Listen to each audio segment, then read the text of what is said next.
Computer పోయి police constable పిలిచేవాడు. అక్కడి నుంచి నేను 45 minutes ఇచ్చిన తర్వాత బిల్ గేట్స్ కూడా వ్యాపారస్తు కాబట్టి మంచి మార్కెటింగ్ మేనేజర్ కాబట్టి ఒకటే నన్ను ప్రపంచం అంతా చూశాను. ఇంతవరకు ఏ పాలిటీషియన్ కూడా పవర్ పాయింట్ ప్రజెంటేషన్ చేయలేదు. మొట్టమొదటిసారిగా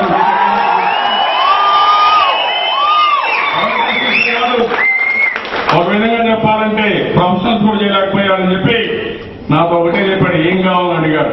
నేను ఒకటే చెప్పాను, సియాటిల్లో మీ డెవలప్మెంట్ సెంటర్ ఉంది, 2వ డెవలప్మెంట్ సెంటర్ ప్రపంచంలో ఎక్కడన్నా పెట్టాలనుకుంటే మీరు హైదరాబాద్ రండి, నేను అన్ని విధాలా సహకరిస్తానని చెప్పారు. దీంతో అనుకోవాలి. ఎందుకంటే ఒక మైక్రోసాఫ్ట్ వస్తే ఐటీ కంపెనీస్ అన్ని హైదరాబాద్కి వస్తాయని నాకు తెలుసు. తర్వాత నేను సియాటిల్కి పోయాను, దావోస్కి పోయాను, మళ్ళా ఆయన హైదరాబాద్కి వచ్చాడు. నాకు ఒక మంచి స్నేహితుడిగా తయారై తర్వాత మొట్టమొదటిసారిగా మైక్రోసాఫ్ట్ బయట పెట్టాలనుకున్నప్పుడు అది హైదరాబాద్కి తీసుకొచ్చిన ఘనత తెలుగుదేశం పార్టీ. అదేగా ఈరోజు నేను చూస్తే న్యూయార్క్ లో నేను ఎక్కడికి పోయిన న్యూయార్క్ మీకు తెలుసు, వాల్ స్ట్రీట్ జనరల్ ఇప్పుడైతే పోసిపోతా ఉంది కానీ కంపెనీలన్నీ దివాలా తీశాయి కాబట్టి చాలా సమస్య వచ్చింది. ఒకప్పుడు పక్క ఆఫీసుకు పోవాలన్న ట్రాఫిక్ లో పోయే పరిస్థితి లేకపోతే కారులో ట్రాఫిక్ లో పోలేకపోతే అవర్స్ పడుతుందని ఫైల్స్ నేనే తీసుకుని మా పిఏతో మా సెక్రటరీతో ఆఫీస్ టు ఆఫీస్ పోయి హైదరాబాద్ విషయం చెప్పి మీరు రండి బ్రహ్మాండంగా ఉంటుందని ప్రపంచంలో ఉండే ఐటీ కంపెనీస్ కన్నిటికీ ప్రోత్సహించింది తెలుగుదేశం పార్టీ. అయితే ఈరోజు చూస్తే నేను ఆ రోజు ఐటీ ఇంజనీరింగ్ కాలేజ్ చూశాను. ఇంజనీరింగ్ కాలేజీలు ఎక్కడా ఉండేటివి కాదు, హైదరాబాద్ చుట్టుపక్కలనే ఉండేటివి. 32 ఇంజనీరింగ్ కాలేజీలు, 8,000 సీట్లు. మన వాళ్ళు కర్ణాటక, మహారాష్ట్ర, తమిళనాడుకి చదువుకుంటా ఉంటే నేను ఆలోచించింది ఎందుకు ఇక్కడ చదువుకోకూడదని 8,000 సీట్లని దగ్గర 1,00,000 సీట్లకు పెంచింది తెలుగుదేశం పార్టీ. చూస్తే హైదరాబాద్ లో నేను కాలేజీలు ఇవ్వలేదు, ప్రతి ఒక్క రెవెన్యూ డివిజన్ లో ఇచ్చాను. 90 రెవెన్యూ డివిజన్ ఉంటే ఫస్ట్ ప్రయారిటీ రెవెన్యూ డివిజన్ లో పెట్టాలని ప్రతి ఒక్క రెవెన్యూ డివిజన్ లో ఇంజనీరింగ్ కాలేజీలు ఇచ్చాను. దానికి కూడా ఒక ఆలోచన ఉంది. రెవెన్యూ డివిజన్ లో ఇంజనీరింగ్ కాలేజ్ చూస్తే అక్కడ చదువుకునే పిల్లల కాలేజ్ చూసిన తర్వాత మేము కూడా ఇక్కడ చదువుకోవాలనే స్ఫూర్తి రావాలని ఆ రోజు నేను ప్రోత్సహించాను. దాని పర్యవసానాన్ని చూస్తే పేద పిల్లలు, రైతు పిల్లలు, షెడ్యూల్ కులాల పిల్లలు, వెనుకబడిన వర్గాల పిల్లలు ఈ రోజు బ్రహ్మాండంగా సునాయాసంగా ఇంజనీరింగ్ చదువుకోగలుగుతున్నారంటే అది తెలుగుదేశం పార్టీ చూపించిన చొరవ. ఇంకో పక్కన చూస్తే మీలో ఒక ప్రైడ్ రావాలని కోరుకున్నాను.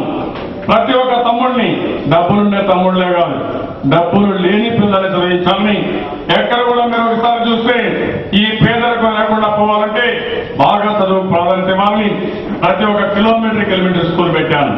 3 కిలోమీటర్లకు అప్పర్ ప్రైమరీ స్కూల్ ఇచ్చాం, 5 కిలోమీటర్లకు హై స్కూల్ ఇచ్చాం, ప్రతి ఒక్క మండలానికి జూనియర్ కాలేజ్ ఇచ్చాం, ప్రతి ఒక్క డివిజన్కి ఇంజనీరింగ్ కాలేజ్ ఇచ్చి ప్రతి ఒక్క జిల్లాకి మెడికల్ కాలేజ్ కానీ, పారామెడికల్ కాలేజ్ కానీ, అదే మరి పారామెడికల్ సర్వీస్ కానీ, డెంటల్ అన్ని కాలేజీలు పెట్టాం.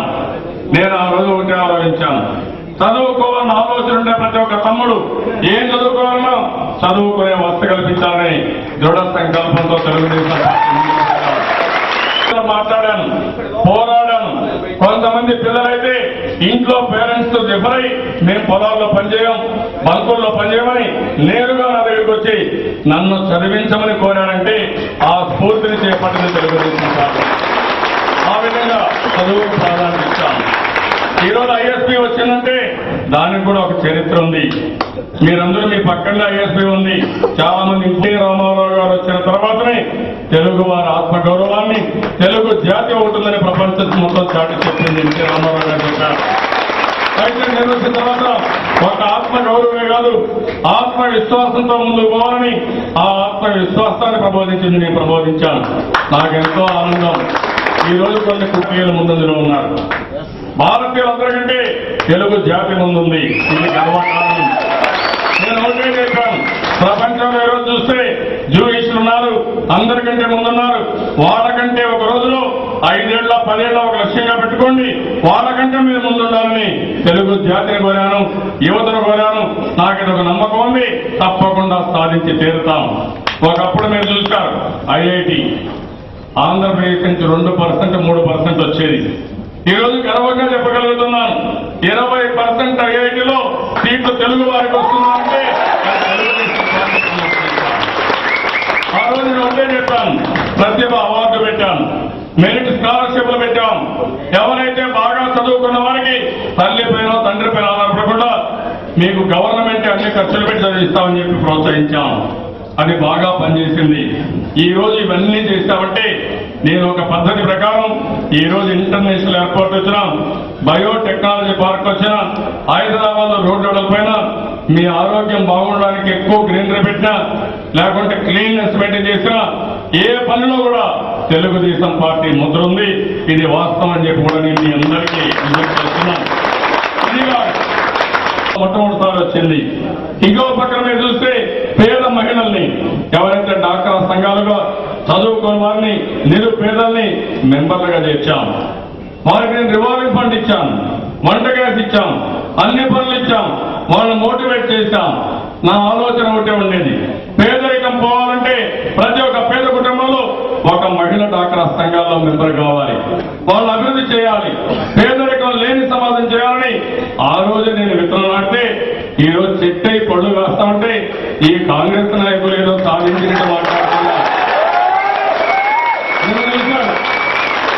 తిరుపతిలో 10 కోట్ల రూపాయలు ఖర్చు పెట్టి సోనియా గాంధీ తీసుకొచ్చి అక్కడ మాట్లాడుతూ ప్రపంచం మొత్తం మహిళలను చూస్తే గర్వకారణంగా ఉంది. ఆంధ్రప్రదేశ్ డాక్టర్ సంఘాల గురించి నేను అమెరికాకు పోతే మాట్లాడారు, ఎక్కడ పోయినా మాట్లాడని చెప్తున్నారు. నేను అడుగుతున్నా సోనియా గాంధీ గారిని, మీరుండే రాష్ట్రాలు ఉన్నాయి, మీ ముఖ్యమంత్రులు ఉన్నారు, అక్కడెక్కడా డాక్టర్ సంఘాలు లేవు. డాక్టర్ సంఘాలు ఉండే రాష్ట్రం ఆంధ్రప్రదేశ్. ఆంధ్రప్రదేశ్ సొంతం. అది మీ పార్టీ విజయం కాదు, తెలుగుదేశం పార్టీ చేసినటువంటి విజయం. అది మర్చిపోతున్నారు. ఈ రోజు మీరు చేసేది ఈ మహిళల్ని డాక్టర్ సంఘాల రాజకీయాలకు ఉపయోగించుకున్నారు తప్ప వాళ్లకు వరగబెట్టింది ఏమీ లేదు. అప్పుల పాలు చేశారు. అవి చాలా విషయాలున్నాయి. ఆ రోజు మనం అభివృద్ధి చేస్తే తమ్ముళ్ళు ఈ రోజు కాంగ్రెస్ నాయకులు మొత్తం దోచుకుంటున్నారు. ఆ రోజు సాగునీటి ప్రాజెక్టుల మీద ముందుకు పోయాం. సాగునీటి ప్రాజెక్టులు మనం కట్టాం. ఎక్కడా ఒక్క పైసా అవినీతి లేకుండా, ఎవరు కూడా ఎక్కడ విమర్శించే పరిస్థితి లేకుండా ఆ రోజు ప్రాజెక్టు కడితే ఈ రోజు ఈ ప్రభుత్వం వచ్చి సాగునీటి ప్రాజెక్టుల పేరుతో జలయజ్ఞం చేస్తామని